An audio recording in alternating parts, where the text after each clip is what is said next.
What's up, family? Welcome back to Truthville, USA. I am Q. So, for those of you guys that follow me over on my locals, you guys have heard me talk about this situation of Hunter Biden getting this sweetheart of a deal offered to him by the DOJ.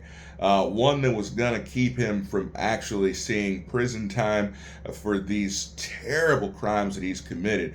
But anyone with half a brain being able to see this, the media won't cover it because they realize that if people were to see the difference between this actual criminal of Hunter Biden and the Biden crime family, if they were to see how they're being dealt with versus the way the Trumps are being dealt with, they would finally be able to see that there is a true bias in our judicial system. But I'm excited to see that the judicial system is finally actually doing their job for the most part and actually pushing him into a corner.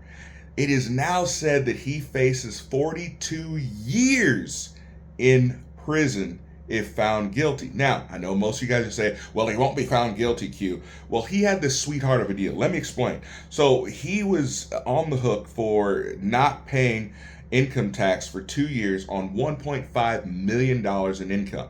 So the DOJ made a sweetheart of a deal with him. They said, hey, look, if you plead guilty, we will give you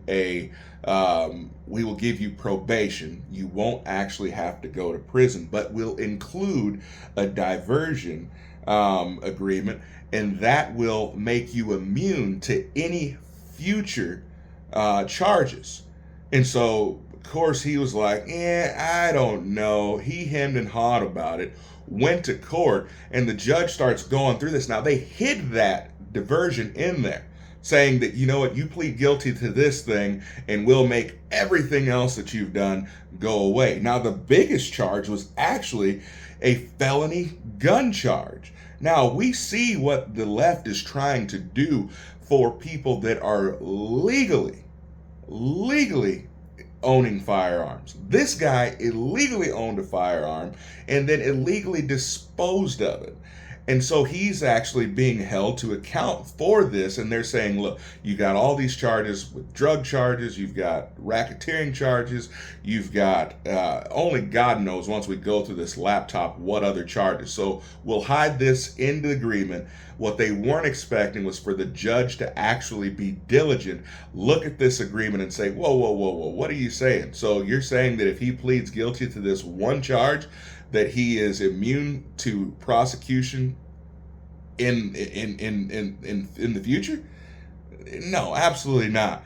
So Hunter lost his mind on this.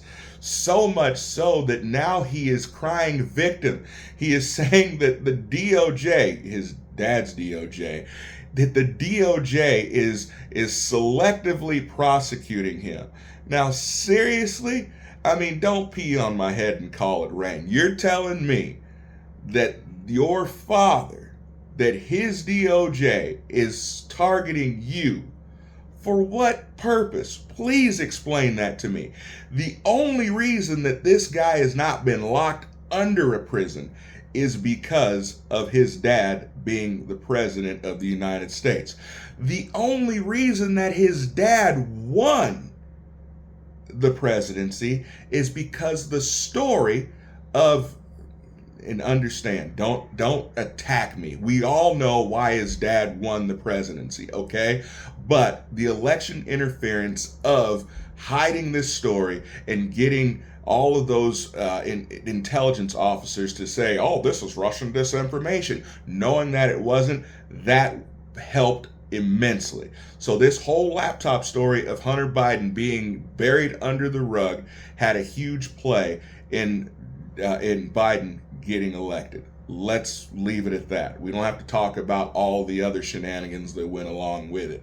But this is fantastic and comedic relief for me to see him claiming to be a victim, even though he is a complete and utter criminal.